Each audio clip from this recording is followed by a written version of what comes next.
जय हिंद मित्रों, आज है 5 मई और स्वागत है आपका 5 मई के करंट अफेयर्स में। तो बिना कोई देरी के चलिए शुरू करते हैं। पहली न्यूज़ जो हमारे पास है वो काइट के द्वारा है। काइट ने राष्ट्रीय e commerce market place launch किया है। अभी जो काइट ने राष्ट्रीय e commerce market place launch किया है ये है क्या? दरअसल काइट का मतलब होता है confederation of all India traders. इन्होंने भारत मार्केट के नाम से एक नया e commerce market place launch किया है। आपने देखा होगा फ्लिपकार्ट और अमेजन के आने से क्या हो रहा है कि जो रिटेलर्स हैं इंडिया के अंदर उनको काफ़ी प्रॉब्लम हो रही है और वो उसका काफ़ी ई कॉमर्स का विरोध भी कर रहे हैं क्योंकि उनका जो शेयर है कस्टमर का वो कम हो रहा है। तो इस वजह से ये भारत मार्केट नया ऐप लॉन्च किया गया है, नई स्कीम है ये काइट की, जिसके अंदर जो टारगेट रखा गया है वो रखा गया है कि जितने भी रिटेलर्स हैं इंडिया के अंदर उसमें 95% रिटेलर्स इस पर रजिस्टर हो जाएं और इसके थ्रू वो अपना बिजनेस रन करें। तो ये काफ़ी अच्छी पहल है। और ये किसके द्वारा स्टार्ट की गई है? यह पहल वाणिज्य और उद्योग मंत्रालय द्वारा स्टार्ट की गई है और उनके द्वारा ये डायरेक्ट की गई है, उनके द्वारा ये निर्देशित है। थोड़ी और देख लेते हैं।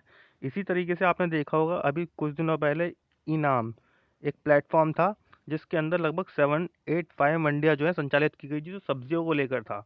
इसको लेके हमने प्रीवियस वीडियोस के अंदर बताया है, आप पीछे की 2-3 वीडियोस देख लीजिएगा तो आपको समझ में आ जाएगा। ये जो इनाम है इसको 2016 में लॉन्च किया गया था और भारत सरकार ने घोषणा की थी कि कॉमन सर्विस सेंटर जो होंगे वो बिल्कुल ऑनलाइन रिटेल चेन का कार्य करेंगे। मतलब वो बिल्कुल उसी तरीके से काम करेंगे जैसे काम करता है फ्लिपकार्ट और अमेजन एक गांव के कृषि उत्पादकों के लिए था। आगे चलते हैं नेक्स्ट न्यूज़ पे। भारत ने नाम शिखर सम्मेलन में हिस्सा लिया। अब ये नाम जो है ये इनाम वाला नहीं है, इसे इनाम वाले से कंफ्यूज नहीं होना है। ये जो नाम है ये अलग चीज़ है। ये नाम क्या है? ये नाम है non aligned movement. Non aligned movement क्या है इसके बारे में बताएंगे। पहले थोड़ा सा इसके बारे में जो करंट अफेयर्स से रिलेटेड है उसको देख लेते हैं। 4 मई 2020 को जो मोदी जी हैं हमारे पीएम, उन्होंने एक वीडियो कॉन्फ्रेंस के माध्यम से शिखर सम्मेलन में भाग लिया। इस शिखर सम्मेलन में क्या किया गया था? इसमें कोविड-19 से संबंधित जितनी भी चुनौतियां हैं और समाधान है उन पर चर्चा की गई थी। 2014 में जब पीएम मोदी ने शपथ ली थी उसके बाद ही सबसे पहली बार नाम शिखर में उन्होंने हिस्सा लिया है। 2016 में शिखर सम्मेलन कहाँ हुआ था? वेनेजुएला में हुआ था। और 2019 में कहाँ हुआ था? ये अजरबैजान में हुआ था। और 2012 के अंदर जो हमारे इससे पहले पीएम थे उन्होंने भी तेहरान के अंदर नाम शिखर में भाग लिया था। अब ये नाम शिखर सम्मेलन है क्या? नाम दरअसल NAM है जिसकी फुल फॉर्म है नॉन अलाइंड मूवमेंट। ये नॉन अलाइंड मूवमेंट यानी गुट निरपेक्ष आंदोलन क्या है? जब कोल्ड वॉर स्टार्ट हो गई थी तो कोल्ड वॉर के बाद क्या हो गया था? दो बड़ी शक्तियां वर्ल्ड के अंदर, यूएसए यानी यूनाइटेड स्टेट्स ऑफ अमेरिका और यूएसएसआर यानी जो सोवियत संघ है, वो बड़ी शक्तियां हो गई थी। तो जो भी नई नई कंट्रीज आज़ाद होती थी, स्वतंत्र होती थी, वो या तो यूएसए के साथ चली जाती थी या फिर वो यूएसएसआर से प्रभावित होती थी। तो ये NAM इसलिए शुरू किया गया था कि 1961 में इसकी शुरुआत बेलग्रेड में हुई थी। इसमें भारत के जो तत्कालीन प्रधानमंत्री हैं जवाहरलाल नेहरू उस टाइम के जो थे और यूगोस्लाविया के जो राष्ट्रपति थे जोसेफ ब्रोज, इन्होंने सबसे इम्पोर्टेंट रोल प्ले किया था। तो ये कोल्ड वॉर के दौरान अस्तित्व में आया था और इसका उद्देश्य यही था कि कोई अमेरिका व सोवियत संघ के साथ ना जाकर अपना इंडिपेंडेंट रहे, तटस्थ रहे। इसके अंदर वर्तमान में 120 सदस्य हैं और इसके 17 पर्यवेक्षक हैं।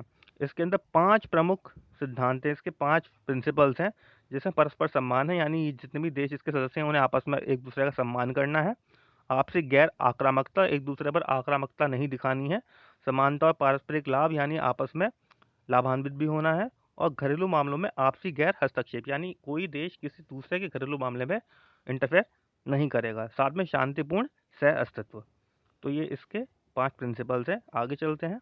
नेक्स्ट न्यूज़ हमारे पास है प्रधानमंत्री गरीब कल्याण योजना के तहत 500 रुपये की दूसरी किस्त जो है जारी की गई है। दरअसल प्रधानमंत्री गरीब कल्याण योजना तब से स्टार्ट हुई है जब से कोविड-19 का इम्पैक्ट पड़ा था। इसके अंदर क्या होना है? 3 किस्तों के अंदर 1500 रुपये टोटल दिए जाएंगे। तो इसकी पहली किस्त आ चुकी है, दूसरी किस्त जो है वो अब दी जा रही है। अब इसमें क्या हुआ था? इसके अंदर 20 करोड़ महिलाओं को जो है इससे लाभ मिला है। जो महिलाओं के जनधन खाता है उसके अंदर सबसे ज़्यादा इसमें राशि भेजी गई है। जो और वो इसके अंदर एक इम्पॉर्टेंट बात और है, ये राशि उन्हीं में भेजी गई है, उन्हीं खातों में भेजी गई है जो प्रधानमंत्री जनधन योजना से जुड़े हुए थे। प्रधानमंत्री जनधन योजना क्या है? ये एक ऐसा समावेशन कार्यक्रम है जिसे 2014 में लॉन्च किया गया था। और जो शुभारंभ हुआ था इस कार्यक्रम का तो उसके अंदर लगभग 15 मिलियन बैंक खाते खोले गए थे। इसी तरीके से जो प्रधानमंत्री गरीब कल्याण योजना है, ये शुरू किस लिए की गई थी? कोविड-19 के लिए, हमने बताया ही है। और इसके अंदर 1.7 लाख करोड़ रुपए जो है आवंटित किए गए हैं। इसमें घोषणा क्या-क्या की गई थी वो देख लेते हैं। इंपॉर्टेंट घोषणा इसके अंदर क्या थी? पहली घोषणा थी कि जो वृद्धावस्था या पेंशन भोगी हैं या दिव्यांग हैं, उन्हें 1000 रुपए का प्रत्यक्ष लाभ अंतरण उन्हें सीधे-सीधा 1000 रुपए पहुँचा दिया जाए। इसी तरीके से प्रधानमंत्री उज्ज्वला योजना जो एलपीजी गैस सिलेंडर्स को लेकर है, उसके अंदर मुफ्त सिलेंडर प्रदान किए गए हैं 3 महीने तक। इसी तरीके से मनरेगा के तहत जो श्रमिक है, जो मजदूर है, उनकी मजदूरी पहले 182 रुपए हुआ करती थी और इसको बढ़ाकर कितना कर दिया है? 202 रुपए। तो बात करते हैं हम नेक्स्ट न्यूज़ की। नेक्स्ट न्यूज़ हमारे पास है, जल शक्ति मंत्रालय ने एक आइडियाथॉन लॉन्च किया है। देखिए, आपको पता ही होगा कि नमामि गंगे एक प्रोजेक्ट चल रहा है, एनएमसीजी जिसे बोलते हैं, national mission for clean Ganga. ये जल शक्ति मंत्रालय के अधीन national institute of urban affairs और एनएमसीजी जो है, इन्होंने क्या काम किया? फ्यूचर ऑफ रिवर मैनेजमेंट विषय पर एक आइडियाथॉन एंगेज किया। मतलब उसमें क्या इन्होंने किया कि रिवर मैनेजमेंट कोविड-19 से आगे चल के प्रभावित हो सकता है। मतलब जो नदियाँ हैं, उनका जो पानी है वो किस तरीके से किसी राज्य से दूसरे राज्य में जा रहा है, वो प्रभावित हो सकता है। और उसको आगे सूखाग्रस्त जो क्षेत्र हैं, उनको ठीक करने के लिए भी इस एक आइडियाथॉन यानी आइडियाज़ का एक्सचेंज जैसा एक प्रोग्राम स्टार्ट किया गया था। वेबिनार कह लीजिए, सेमिनार कह लीजिए। इसके अंदर फ्यूचर ऑफ रिवर मैनेजमेंट पे बात हुई थी। अब इसके अंदर इंडिया के साथ-साथ जो इंडिया के हमारे संगठन है जो जल से रिलेटेड है, उसके साथ साथ बाकी दूसरे देशों को भी लगभग 500 पार्टिसिपेंट्स थे, 500 लोगों ने इसके अंदर भाग लिया था। इसमें इस इवेंट के अंदर क्या कोशिश की गई है? ये कोशिश की गई है जो रिवर मैनेजमेंट यानी नदी प्रबंधन, इसकी ओर अधिक ध्यान देने की आवश्यकता है। इसमें क्या है, एक रिवर से दूसरे रिवर में कनेक्टिविटी यानी जो रिवर्स हैं, इंटर रिवर्स कनेक्टिविटी को भी कोशिश की गई है। और साथ में रिवर एज अ ट्रांसपोर्ट यानी रिवर के द्वारा एक शहर से दूसरे शहर जाया जा सके, इसके लिए भी बात की गई है।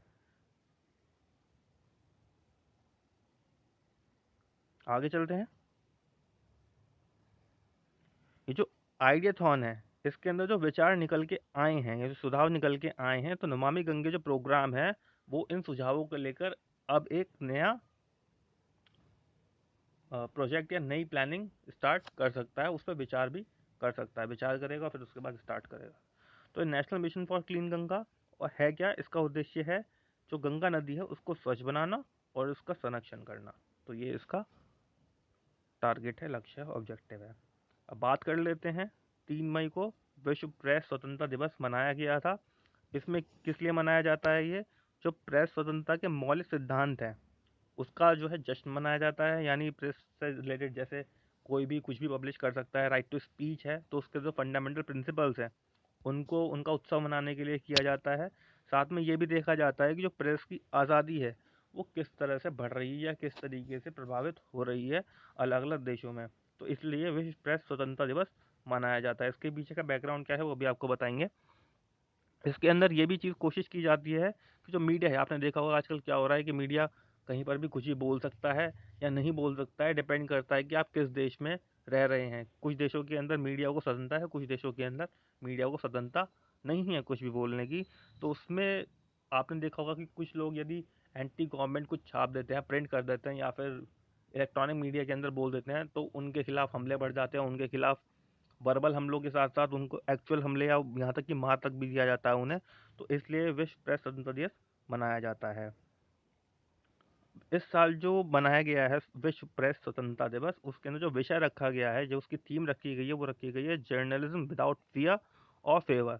यानी ऐसी पत्रकारिता जो ना तो डर के आगे झुके और ना ही किसी का फेवर करे, निष्पक्ष हो। तो यह थीम इसके अंदर रखी गई है। अब इसके अंदर देख लेते हैं क्या हो गया है। जनरल असेंबली हुई थी 26 यूनेस्को की 1991 में। तो उसके अंदर इसकी सिफारिश की गई थी कि ऐसा कुछ होना चाहिए। उसके बाद यूएनजीए यानी संयुक्त राष्ट्र महासभा ने 1993 दिसंबर में इस दिवस की घोषणा कर दी थी। यानी स्टार्ट हुआ 1991 में, प्रपोजल इसका 1991 में डला, उसके बाद इसको 1993 के अंदर घोषित कर दिया गया। अब ये जो हमारा वर्ष है, जो इस साल का वर्ष है, जिसके अंदर ये विश्व प्रेस स्वतंत्रता दिवस मनाया गया है, इसमें पुरस्कार भी दिया जाता है। तो इस बार जो है 21वां वर्ष रहा है ये, जिसमें ये पुरस्कार की घोषणा हुई है। 1997 से इसको शुरू किया गया था।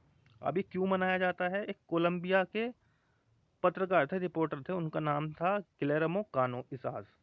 इनके नाम पर इस पुरस्कार को रखा गया। इनके नाम पर ही क्यों रखा गया है? क्योंकि ये जो समाचार पत्र के दफ्तर में काम करते थे, उसके बाहर ही, उस ऑफिस के बाहर ही 17 दिसंबर 1986 को इनको किसी आर्टिकल को लेकर मार दिया गया था। इसका आयोजन कौन करता है? इसका आयोजन जॉइंट रूप से होता है फ्रांस के द्वारा, ग्रीस के द्वारा और लिथुआनिया के द्वारा।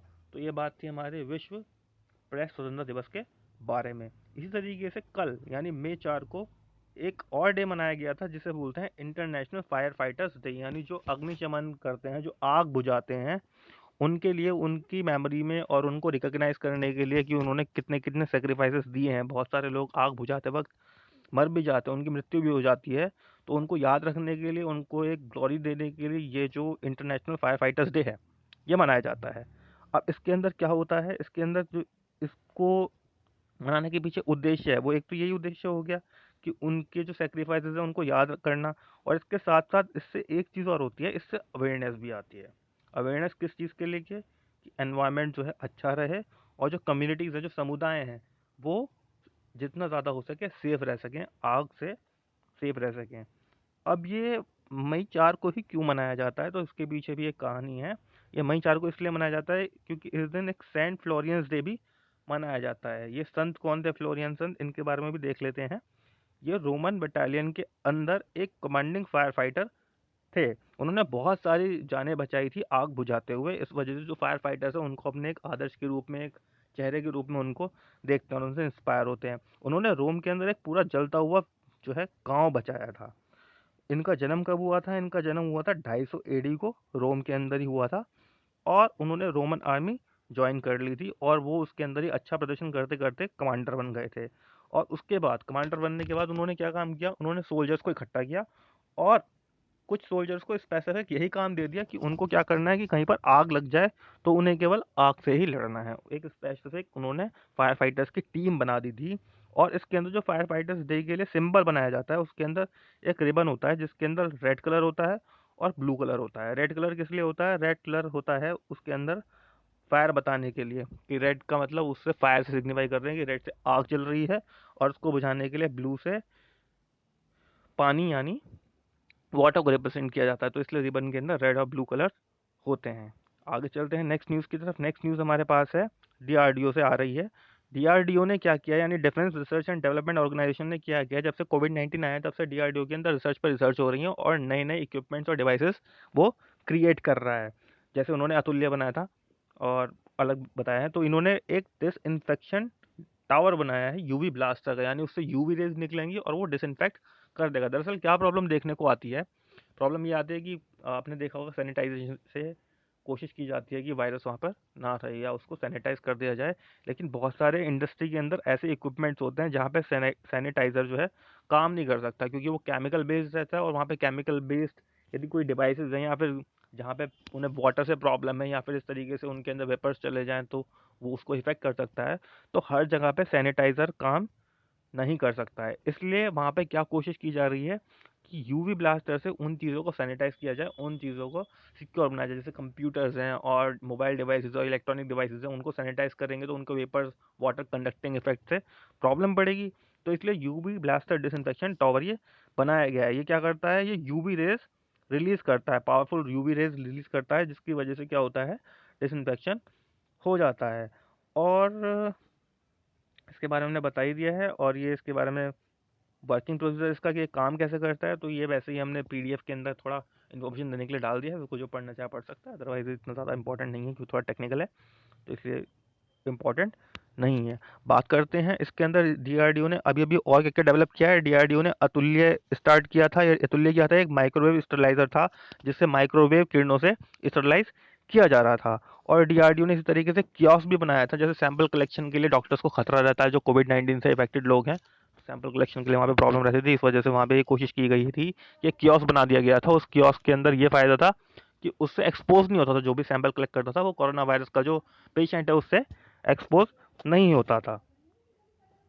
अब देख लेते हैं नेक्स्ट न्यूज़। नेक्स्ट न्यूज़ हमारे पास जेम पोर्टल से रिलेटेड है। जेम का मतलब है गवर्नमेंट ई मार्केट प्लेस। ये गवर्नमेंट के जितने भी टेंडर्स वगैरह हैं या किसी भी सेंट्रल या स्टेट डिपार्टमेंट को किसी भी चीज़ की ज़रूरत पड़ती है तो वो जेम पे टेंडर शो कर देते हैं। ये पूरा सेंट्रलाइज्ड है। यहाँ पे जितने भी सेंट्रल या स्टेट गवर्नमेंट को कुछ चाहिए होता है तो वहाँ पे रिक्वेस्ट ये डाल दी जाती है। तो वहाँ पर एक सरस कलेक्शन के नाम से भी एक इवेंट या फिर एक प्लान जो है स्टार्ट किया गया है। अभी सरस कलेक्शन है क्या?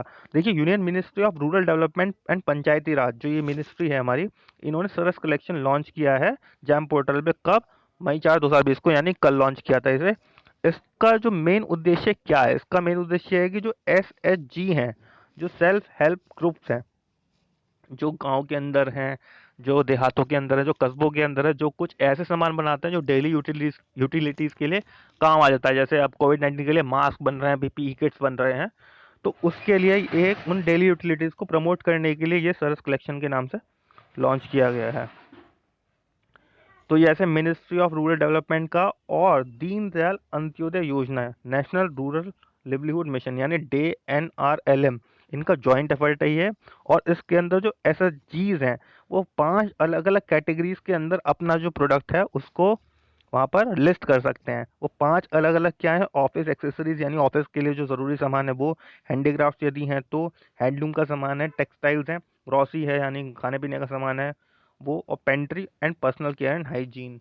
तो इस तरीके से जो प्रोडक्ट्स इनसे रिलेटेड हैं उनको वहाँ पे लिस्ट करके वो उसको प्रोवाइड करा सकते हैं सेंट्रल स्टेट गवर्नमेंट को। अभी जो पाँच फर्स्ट फेज है उसके अंदर लगभग 913 SHG जो है रजिस्टर किए गए हैं, और 913 SHG से लगभग 442 प्रोडक्ट हैं जो उन्होंने रजिस्टर कराई हैं। ये SHG जो है सेल्फ हेल्प ग्रुप्स अलग अलग 11 राज्यों से हैं। तो राज्य कौन कौन से हैं वो आप यहाँ पे देख सकते हैं। अब जैम के बारे में थोड़ा देख लेते हैं। जैम क्या है? जैम एक ऐसा इनिशिएटिव है जिसके अंदर एक पूरा डैशबोर्ड प्रोवाइड किया जाता है, एक फोल्डर प्रोवाइड किया जाता है, नेशनल, स्टेट, डिस्ट्रिक्ट और ब्लॉक लेवल तक भी। देखिए कितना है, नेशनल से स्टेट, डिस्ट्रिक्ट और ब्लॉक लेवल पे भी इससे लाभान्वित हो सकते हैं, जिसके अंदर रियल टाइम में प्रोडक्ट्स की इंफॉर्मेशन वहाँ तक पहुँच सकती है और देख सकते हैं कि कौन सा प्रोडक्ट कहाँ पर अवेलेबल है। और जो है सेल्फ हेल्प ग्रुप ज़्यादा नज़दीक होगा, ज़्यादा नियर होगा, उससे वो चीज़ प्रोक्योर की जा सकती है, वहाँ से ली जा सकती है। अब बात कर लेते हैं नेक्स्ट न्यूज़ की। नेक्स्ट न्यूज़ हमारे पास है असम से। असम असम के अंदर क्या हुआ है? वहाँ पे अफ्रीकन स्वाइन फ्लू जो है वो फैल गया है बहुत ज़्यादा। अफ्रीकन स्वाइन फ्लू यानी वो किनको प्रभावित कर रहा है? जो स्वाइन्स हैं, जो सुअर है, जो पिग्स हैं, उनको इफेक्ट कर रहा है। और 3 मई 2020 को लगभग 2500 पिग्स इससे इफेक्ट हुए हैं और 306 विलेज के अंदर इस अफ्रीकन स्वाइन फ्लू से। पहले तो लोग ये सोच रहे थे कि ये कहीं कोविड-19 से तो पीड़ित नहीं है, लेकिन जब पूरा कंफर्म हो गया कि ये कोविड-19 से रिलेटेड नहीं है, और ये किसने कंफर्म किया? ये कंफर्म किया अफ्रीकन स्वाइन फ्लू हुआ है इनको, ये कंफर्म किया NIHSAD ने, यानी national institute of high security animal diseases है, जो कि भोपाल में स्थित है। उन्होंने कंफर्म करके दिया कि ये कोविड-19 से नहीं है, ये बल्कि क्या है? ये अफ्रीकन स्वाइन फ्लू है। 2019 सेंसस के अकॉर्डिंग जो पिग्स की पॉपुलेशन थी असम में वो लगभग 21 लाख थी। अब इसके अंदर देख लेते हैं कि ये जो स्वाइन फ्लू से पीड़ित हुए हैं, जिनमें डिटेक्ट हुआ है, उनको किस तरीके से कर्व किया जा सकता है, उनसे किस तरीके से छुटकारा पाया जा सकता है, कि या वो ठीक भी हो सकते हैं क्या नहीं। तो इसके अंदर सेंट्रल गवर्नमेंट ने उनको पिग्स को कल करने के लिए यानी उनको मारने के लिए ऑर्डर दे दिया है। लेकिन तब भी जो स्टेट गवर्नमेंट है असम की, वो सोच रही है कि कुछ ऐसा तरीका निकला है जिनसे हमें इन्हें ना मारना पड़े, ऐसे तरीके के बारे में सोच रही है। अब क्या होता है कि ऐसे कैसे जो है सेंट्रल गवर्नमेंट ने कह दिया है कि आप इनको ख़त्म कर दो, इनको कल कर दो, तो उसके लिए काफ़ी ज़्यादा जो पेटा वगैरह हैं वो भी उठाते हैं। लेकिन इसके लिए हमारे पास रूल्स है, लेजिस्लेचर है। जैसे हमारे पास एक वाइल्ड लाइफ प्रोटेक्शन एक्ट है, जिसके अंदर एनिमल्स को प्रोटेक्ट किया जाता है अगर कोई इस तरह की किलिंग करता है। साथ में prevention of cruelty to animals act 1960 भी है, जिसके अंदर एनिमल्स पे कोई क्रूएल्टी करता है, या मूवीज़ के अंदर या फिर वेब सीरीज़ के अंदर अगर कोई प्रॉब्लम एनिमल्स के साथ कोई मिसबिहेवियर होता है, तो वहाँ पर ये एक्ट जो है इम्पैक्ट में आते हैं। लेकिन कलिंग के लिए, जो एनिमल्स की कलिंग है, उसके लिए कोई लेजिस्लेशन, कोई कानून नहीं है।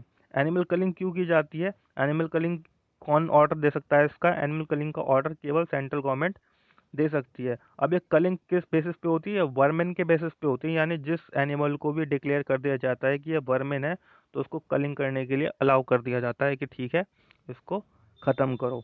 अब कोई एनिमल, जो एनिमल है उसे वर्मिन कैसे घोषित किया जाता है, कोई स्पीशी को या किसी भी चीज़ को वर्मिन घोषित कैसे किया जाता है?